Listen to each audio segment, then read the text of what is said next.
ఈరోజు జాతీయ ఆహార మరియు పోషక భద్రతా పథకం NFSNM బృంద ప్రదర్శన క్షేత్రంలో కంది పంటలో రైతులకు శిక్షణ కార్యక్రమం జరిగింది. ఈ కార్యక్రమంలో నందికొట్కూరు సహాయ వ్యవసాయ సంచాలకులు M Girish sir, data centre scientist doctor Sujatha madam, technical వ్యవసాయ అధికారి పనీశ్వర్ రెడ్డి గారు, నందికొట్కూరు వ్యవసాయ అధికారి పి షేక్ షావలి మరియు వ్యవసాయ శాఖ సిబ్బంది మరియు రైతు సోదరులు పాల్గొన్నారు.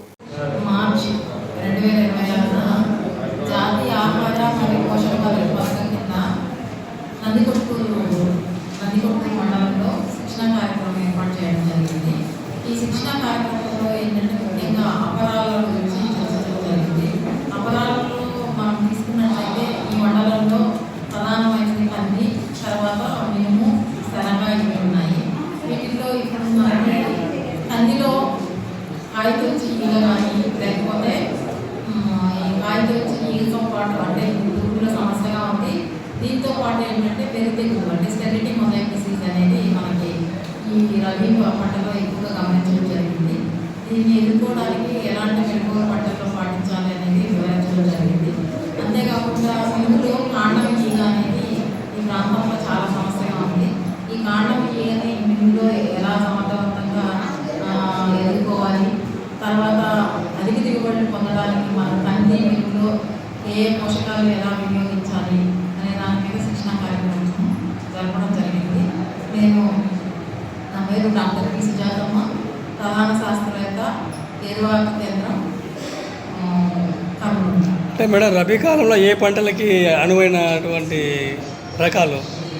అంటే రబీ కాలంలో మనము కంది తీసుకున్నట్లయితే దీనికి ఆశ కానీ అంటే ఆశ అంటే ICPL 87-119, తర్వాత వర్షి ICPL 85-63, తర్వాత కృష్ణ LRG 105, ఇవన్నీ కూడా ఈ రకాల అనుకూలము. ఇవేంటంటే మనకి వీటిల్లో వెలి తెగులు రాదు, ఎండు తెగులు కూడా రాదనమాట. ఇలాంటి రకాలను సెలెక్ట్ చేసుకొని రైతులు సాగు చేసుకున్నట్లయితే ఈ సమస్యలు ఉండవని తెలియజేస్తుంది. ఎకరాకి ఎన్ని క్వింటాలు వస్తుంది మేడం కంది? అంటే ఇది అదును పదును చాలా ఇంపార్టెంట్ అండి. ఇప్పుడు రబీలో మనకి మామూలుగా అయితే కన్నా ఇది సెప్టెంబర్ 15 నుంచి మనకి అక్టోబర్ 20 వరకు వేసుకోవాలండి రబీలో కందిని. కానీ రైతులు ఏంటంటే లేట్గా వేసుకున్నారు.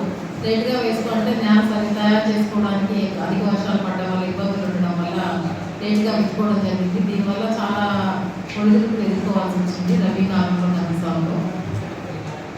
అంటే రైతులకి ఎప్పుడెప్పుడు వీరికి అవగాహన సదస్సులు ఏర్పాటు చేస్తారు మేడం? అంటే ఇవి యాక్చువల్గా మనం సీజన్ స్టార్ట్ అవ్వక ముందు అవగాహన కార్యక్రమం మొదలు పెడతామండి. తర్వాత మధ్యలో పంట కాలం మధ్యలో కూడా శిక్షణలు ఇవ్వడం జరుగుతుంది. అలాగే ఇప్పుడు రబీ కంది ఇప్పుడు మన పొలంలో ఉంది కాబట్టి ఇప్పుడున్న సమస్యలను దృష్టిలో పెట్టుకొని ఇప్పుడు శిక్షణ కార్యక్రమం అనేది ఇవ్వడం జరుగుతుంది కందిలో.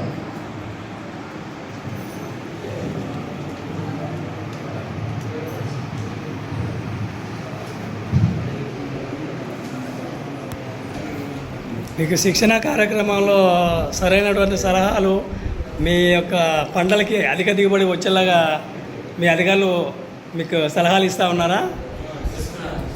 అధిక పంటలు బాగానే దిగుబడి తీస్తూ ఉన్నారా?